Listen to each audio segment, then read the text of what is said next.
Hoje quero começar a partilhar convosco o livro de Jonas, da história de Jonas. Mas antes de falar de Jonas, propriamente dito, vamos conhecê-lo pela história. Começando neste capítulo 1.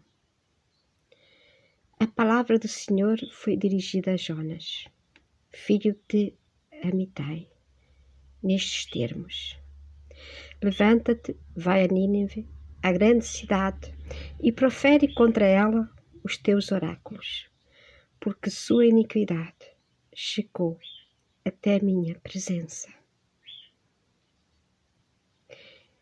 Então Deus pediu a Jonas que fosse a uma cidade chamada Nínive,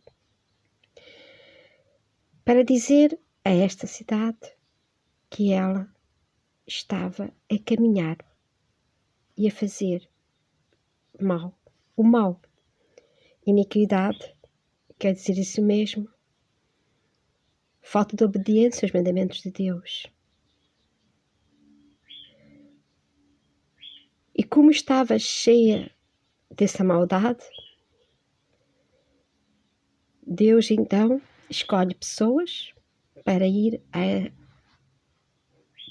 a estas cidades, para avisá-las, para elas mudarem de vida. E por vezes existem muitos os chamados profetas, os profetas das grandes catástrofes, e as pessoas ficam assim: estás a goirar. Não é bem assim. Na verdade, Deus suscita no meio de nós pessoas que, estando mais atentas ao que está acontecendo, nos avisa que algo de muito mal se passa.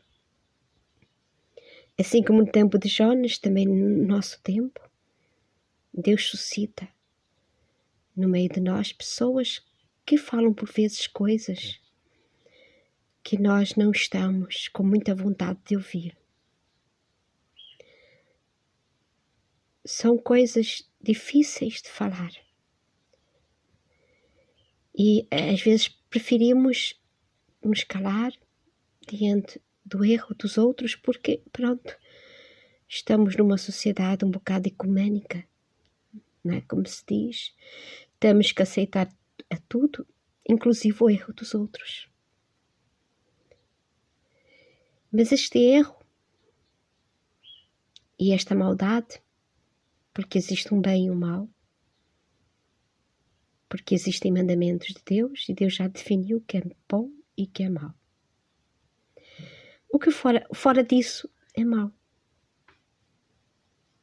E quando as pessoas começam a reinventar o bem e o mal, e cada qual fazer a sua própria, como se diz, a sua própria criação, de bem e de mal. Deus suscita nas pessoas, no meio das pessoas, há pessoas que vão dizer: olha, isto está errado. Isto não só a nível de uma cidade, também a nível particular.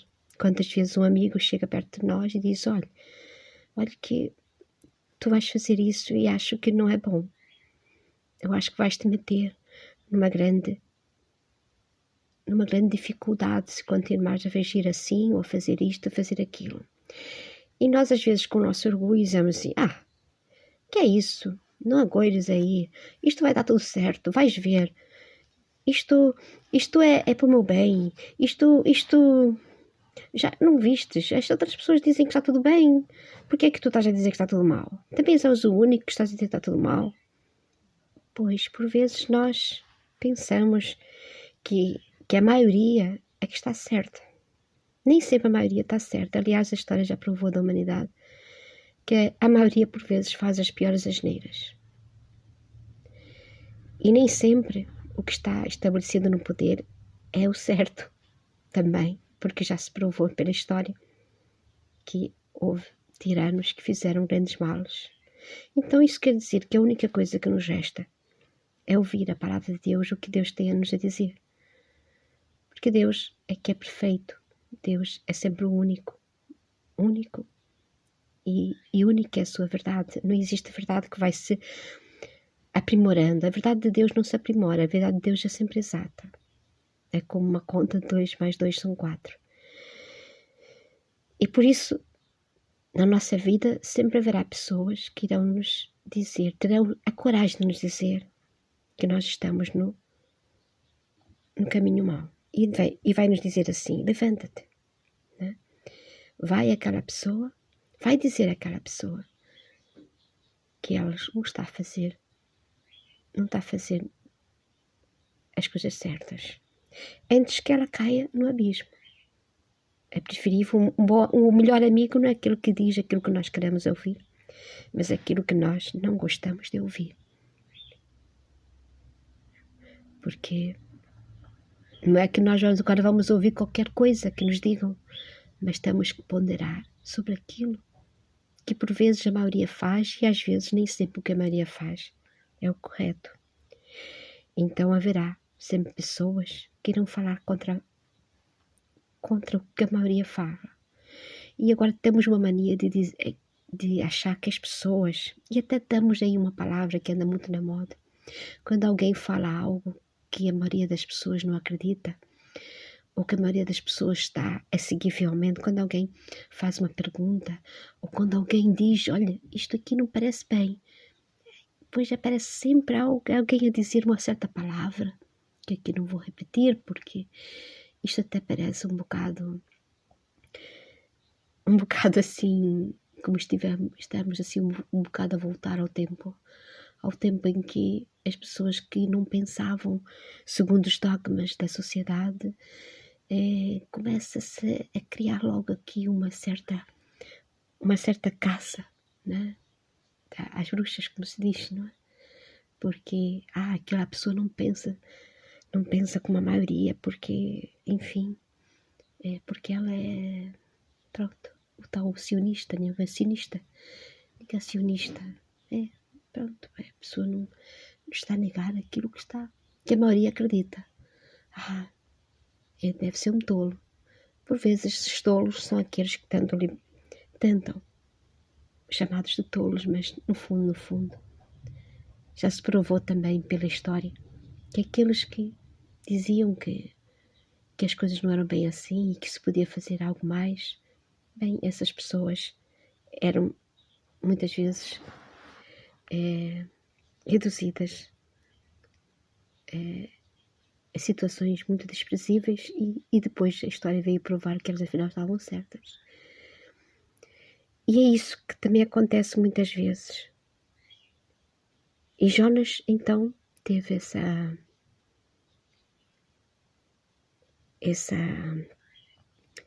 missão. Mas aqui vai-se ver aqui uma coisa estranha. Jonas pôs-se a caminho, realmente, mas na direção de Tarsis, para fugir do Senhor. Desceu a Jope, onde encontrou um navio que partia para Tarsis. Pagou a passagem, embarcou nele para ir com os demais passageiros para Tarsis, longe da face do Senhor. Então, é tão difícil falar a verdade por vezes que Jonas aqui tentou. Vamos fugir. Vou fugir. Não. Que é isso? Eu vou estar lá a dizer àquela cidade, ou aquela pessoa, ou aquelas pessoas, que elas estão mal, que elas estão no erro. Elas vão me crucificar, vão me chamar tudo quanto é nome. Lá está. É mais fácil falar o que todo mundo fala, repetir o que todo mundo fala, o que todo mundo diz, porque é muito melhor, não é? Porque assim, se toda a gente está tudo bem, ninguém se chateia. E então Jonas pensou assim, que é isso? Eu vou chegar lá na cidade, dizer essas coisas todas, eles de certeza vão me chamar tudo quanto a nomes e talvez até me matar, porque não vão gostar daquilo que vão ouvir. E é isso que está a acontecer hoje em dia. As pessoas preferem muitas das vezes se calar para não ofender A verdade, por vezes, ofende. Eu acho que a verdade ofende mais do que a mentira. A mentira sempre tem um sabor assim meio adocicado. Pode ser amargo depois, mas tem um sabor mais adocicado. Então as pessoas gostam mais da mentira. Quando alguém fala a verdade, as pessoas ficam assim, mais ofendidas. E há de ver que muitas vezes as pessoas estão mais preocupadas com a verdade do que com a mentira. Porque a mentira, as pessoas até acham graça de vez em quando. A verdade não. A verdade dói. Dói porque é verdade. Quando algo que nos é dito é verdade, realmente nos dói. E falar a verdade também dói a quem vai dizê-la. Por vezes é difícil chegar perto do amigo e dizer a verdade. Olha, amigo, tu estás mal. Tu precisas de ajuda. Tu precisas de mudar de rumo, porque o que estás a fazer é mau. É difícil falar isso, ainda mais hoje em dia, porque as pessoas vão logo dizer: isto é o que tu pensas, isto é a tua ideia. Andamos no mundo das ideias, no mundo das ideologias, e esquecemos que para Deus não há ideologias. Para Deus há a verdade. Por isso que Jesus disse: eu sou a verdade. Ele não disse as verdades, ele disse a verdade, o caminho e a vida.